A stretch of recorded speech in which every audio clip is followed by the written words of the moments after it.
Hello friends, welcome to Block Bytes. The reason for this video is an inspiration I got from this excellent article called A Visual Analysis of 10 Years of Dead Crypto Coins in Coin Kickoff. According to this article, more than 91% of crypto tokens created in 2014 are now dead. I want to use this analysis to reinforce the fundamentals of tokenomics and why it is crucial for a crypto project. Let's start with understanding what is tokenomics. Tokenomics in a crypto project is the same as the economics of a country. Like each country has its own currency, goods, and services, and the income it generates, a crypto project also has its own token, utility, and a token issuance mechanism. Many parallels can be drawn here. For instance, the value of a currency is an essential factor in deciding how big an economy is. The United States, for instance, owns its economic monopoly to the status of the US dollar. Every international trade is made in this currency. So, there is a constant demand for it, which improves its price compared to other currency. In the same way, crypto tokens also depend on the demand and supply equation. Understanding this equation is called tokenomics. Another parallel we can draw between the two worlds is how economic activity is measured. For countries, it is measured by the gross domestic product, or the GDP, simply the total value of all finished goods and services produced by that country. In the case of crypto projects, this is measured by market capitalization, or market cap, which is the product of the price of the token and its circulating supply. Market cap is a simple indicator to differentiate between good and not good projects, although circulating supply and the total supply are something to keep an eye on. For example, Cardano is currently the 8th largest crypto project, primarily because on the basis of market cap, primarily because of its vast circulating supply, but not its price. However, more than this indicator is needed to understand the actual value a project brings to the table. Just like inflation is factored into the measurement of actual GDP, it is also an important parameter to understand crypto projects. Inflation means the rate at which the currency or token in a crypto loses its value over time. Inflation exists due to the supply and demand of the asset. Suppose the supply is higher than the demand. In that case, it loses value over time and is termed inflationary.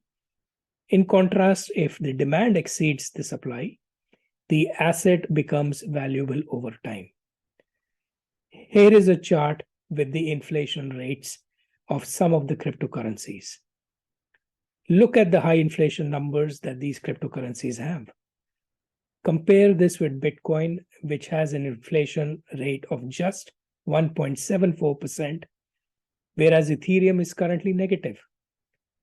Inflation is controlled using different mechanisms in a crypto project, and we will look at these briefly. Also, there is some correlation between these inflation numbers and the price of the token. Let's start by understanding what the main components of tokenomics are. Since it is a demand and supply game, the main goal of tokenomics is to determine incentives to encourage investors and public to buy and hold tokens, and its utility. Incentivization controls the supply, and utility controls the demand. Here are the key components that make up tokenomics. Mining and staking.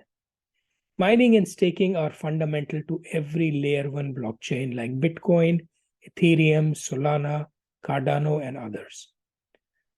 The act of mining and staking ensures that every transaction is validated. So it directly affects the security and decentralization of the chain. As more and more people mine and stake, the chain becomes more robust. To encourage people to mine and stake, they are incentivized with new tokens in the form of rewards. In the case of Bitcoin, miners are rewarded for their computing power, and in the case of Ethereum, stakers are rewarded for locking their ETH token on chain. Yields. DeFi platforms offer interests or yield, as it is popularly known, to people who buy and stake their tokens. Again, these yields are paid back in the form of new tokens. Third, token burns. At certain point, a project can decide to remove some tokens from its circulation, referred to as a token burn. The act of burning is simply transferring these tokens to an undisclosed wallet address. Burning reduces the supply, resulting in an increase in the price of the token. Interestingly, Cardano does not believe in the concept of token burn. It considers token burn a mechanism used to manipulate the price of a token that has nothing to do with the underlying value or its utility. And finally, token supply. Crypto tokens have two types of supply. One is the circulating supply, which refers to the number of tokens currently in circulation, and the other is the max circulation, or rather the max token supply. Some projects do not have a max supply. Ethereum is one of them. Linked to the token supply is also the concept of unlocks.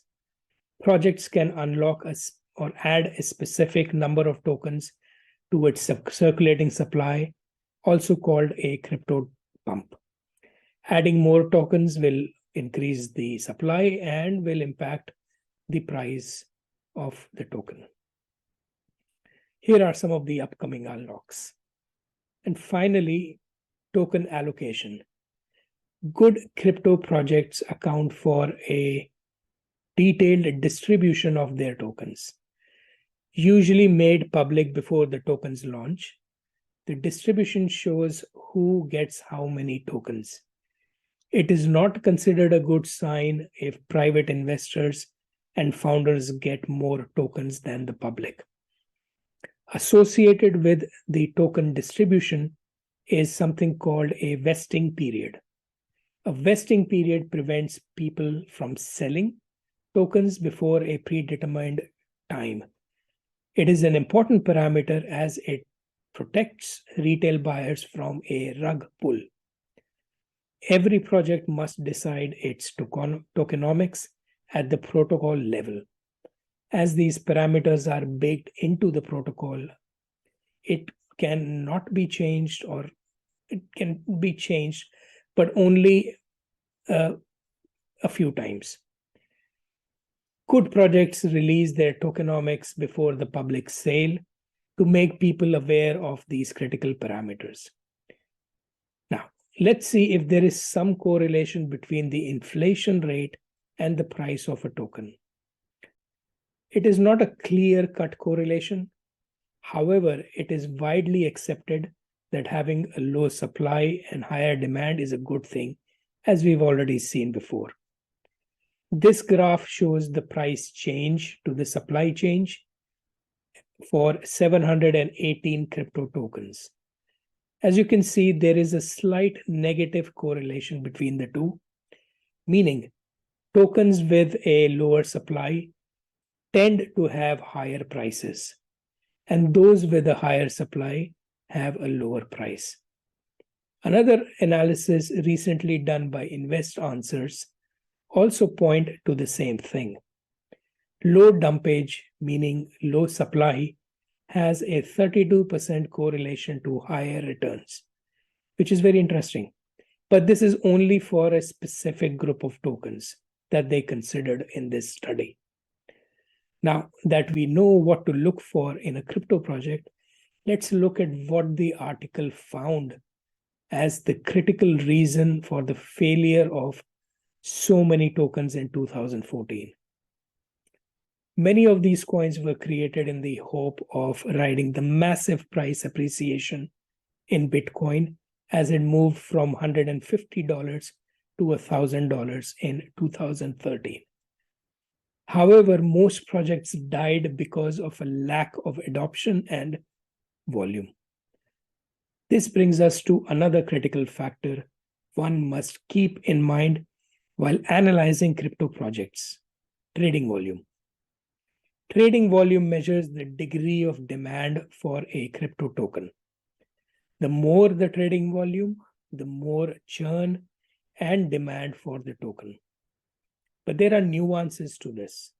For example, Aptos, a layer 1 protocol recently launched, has more trading volume than protocols like Cardano, Avalanche, which have been around for a long time. So keep this in mind. All right, so let's recap with some key points. First, we looked at the meaning of tokenomics and the different factors contributing to it. A crypto project without transparent tokenomics is better left alone. Third, understanding the supply and demand equation for crypto projects is essential. Increasing the supply by unlocking more coins or tokens will decrease its price. But this may be a near-term pain, especially for projects that have genuine utility. And finally, trading volume is a good measurement of economic activity. Still, it must be looked at in the correct context, as we saw in the case of Aptos. Please research and try to understand the basics of a crypto project, and I hope this video will help you along the path. Thank you for watching. Please like and share this video, and I will see you next time with another Fish Bright. Bye-bye.